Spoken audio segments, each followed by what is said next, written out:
Hello, my friends. Welcome to my top 10 best Kirby bosses. Just a heads up, this list contains spoilers for Kirby Star Allies, Kirby's Return to Dreamland, Kirby Planet Robobot, Kirby's Triple Deluxe, Kirby Superstar Ultra, Kirby's Epic Yarn, Kirby Canvas Curse, and Kirby 64. Anyways, please enjoy the video. Goodbye.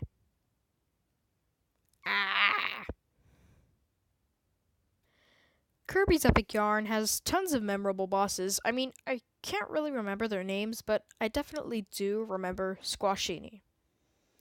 Squashini is a really cool boss with a really epic song to accompany it. However, what makes this boss fight so great is the way Squashini attacks. You see, the attacks that Squashini uses are dependent on a slot machine, and when I say that Squashini has a lot of tricks up his sleeve, I am not lying. He ties you to a bomb. He tries to crush you with hats. He throws cards at you, and that's just what I remember. The boss itself isn't too hard. It's Epic Yarn. Of course it won't be hard, but it's still a great boss. Oh boy! It's Galacta Knight again! Wow! He's here! I can't believe he's here! Wow, look at him! Wait a minute. Cutscene Butterfly, what are you doing here? Huh? Huh? Huh? What's going on?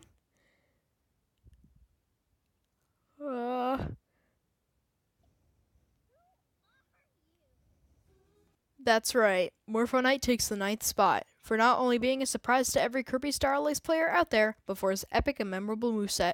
His two giant swords that have incredible range and summons, demons? I don't know, but it certainly was a surprise for me. Speaking of surprises, Kirby fans might recognize Morpho Knight as Meta Knight's beta design. Talk about surprise! But one thing's for sure. I have my eyes on you, Cutscene Butterfly. The Kirby series has a knack for awesome alternate bosses. For me, Miracle Matter takes the cake. Apparently, this dice-like monstrosity is an ability hog and can use fire, stone, electric, and other abilities used by Kirby against you. It's a super neat concept, and I also noticed that for each time you attack it, Miracle Matter loses one or more of its eyes. Nice attention to detail, Hal. Sorry if I ramble on a bit about this one. But Canvas Curse is a pretty cool game. It used the DS's touchscreen well, and it influenced the creation of the Kirby game with the coolest art style, Rainbow Curse. However, there's something disturbing about this game. No, it isn't the weird commercial they used to advertise the game, although that was terrifying. Nope, it's the final boss, Gerasa. Not only is this final boss epic, but is what I consider to be the creepiest boss fight in Kirby history. The thing I find creepy about this boss fight is its use of the Uncanny Valley. Everything revolving around this fight just looks too real to be in this game. All of the rainbow platforms look gross and terrifying.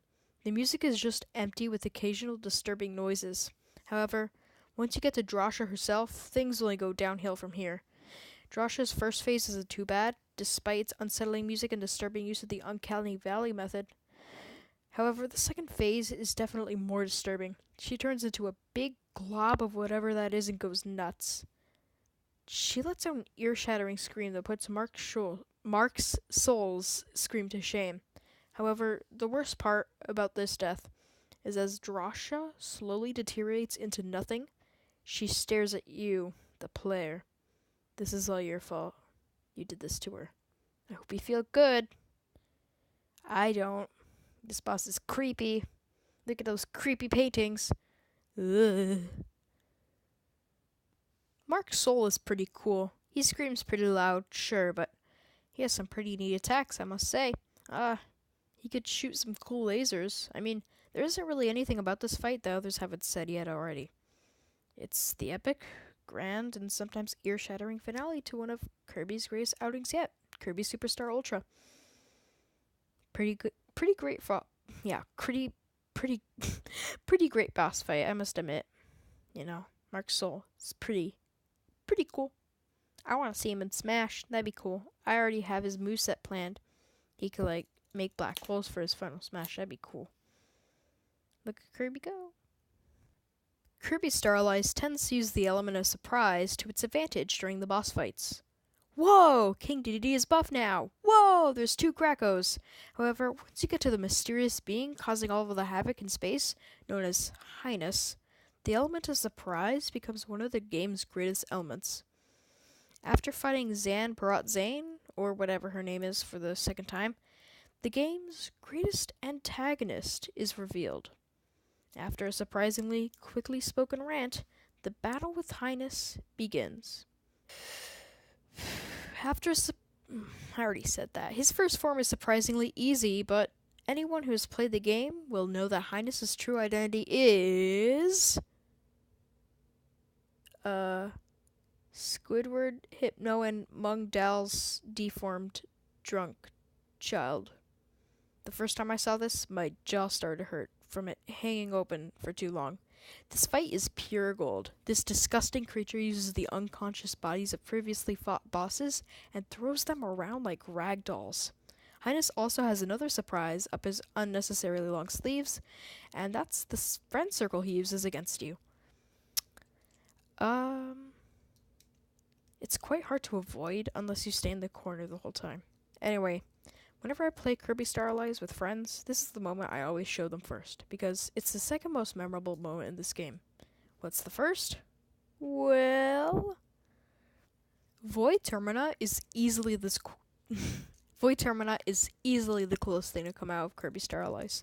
It isn't crazy difficult unless you're on Soul Melter, but it does have 4 different forms. The first one is a humanoid form, and it could be pretty long to be on your first try. The second form is the disgusting shell of the soon-to-be-revealed Void Soul. This phase is short, but it is a challenge. The third form of Void Termina is the strange humanoid form of Void, growing wings and taking flight. There are periods of time where everything slows down, and you're able to shoot at Void many times as you want.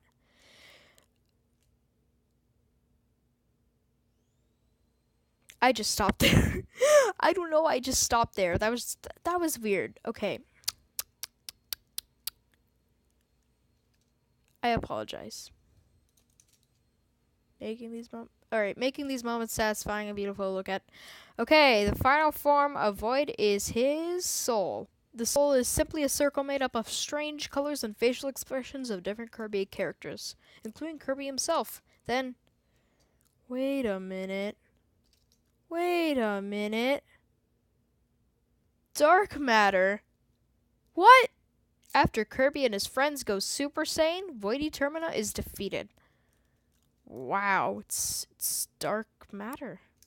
Dark matter's back. Wow, look at him. He's shooting at them. Wow. Bye-bye.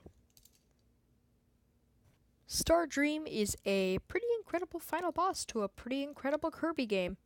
After boarding the Kirby Halberd, you are faced with the world-destroying supercomputer in its first phase, which is surprisingly quick and agile. After this phase, Star Dream crashes into Popstar and screws himself into a giant mechanical thingy-majiggy that is ruining Dreamland. Bye-bye. That's the mechanical thingy-majiggy. He's screwing himself into there. Anyway, this giant mechanical thingy-majiggy that is ruining Dreamland is actually a Nova. A Nova. You do remember Nova, right? The guy from Superstar with the cat face. Yeah, him. His cousin is the final boss of Planet Robobot. What incredible fan service for both me and my pals over at Kirby Amino.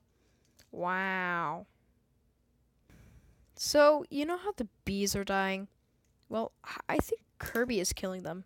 Anyway, jokes aside, Sectonia is a fantastic ending to a fantastic adventure, especially for a bee. After her first phase, she fuses with a flower. And then she traps you. However, with the help of Dedede and Termina, you're set free and the winged menace is defeated. However, we can't deny the fact that Sectonia has a pretty sad backstory. Termina and her were once partners until she was driven mad by a mysterious mirror, turning her into the heartless being she is today. That's pretty deep lore, especially for a bee, I must add. Anyway, before we get to number 1, I'd like to tell you some honorable mentions. Dark Matter Swordsman, Dark Mind, Nightmare, Landia, let me see, Dark DeRoach. All those guys were supposed to be on this list. 022. Those guys were all supposed to be on the list, but unfortunately I couldn't fit them on. Sorry. Those are excellent bosses, though, so that's good. Anyway, time for number 1. Number 1 is Magolor. I mean, come on. Who else could it be? Magolor is somebody you've helped throughout the entire game, and to see him turn against you on such extreme levels makes anyone playing the game seek revenge. After being flung into another dimension, Magolor sends out the Lore Starcutter for you, with some very dangerous and unpredictable attacks. Once the final battle comes, though, Magolor treats the player with what will soon be one of their favorite final bosses they fought in a video game, period. After what seems to be the final blow, Magolor turns into the manifestation of the crown itself and becomes Magolor's soul. Magolor's 2 forms have an insane amount of epic attacks that are capable of lowering half of your health if you get caught in them. And the music. Oh my goodness, the music is so good. This battle is the closest thing you can get to a perfect final boss in a video game. The only quote-unquote critique I have about this fight is that there isn't really any finishing blow that kills Magolor off.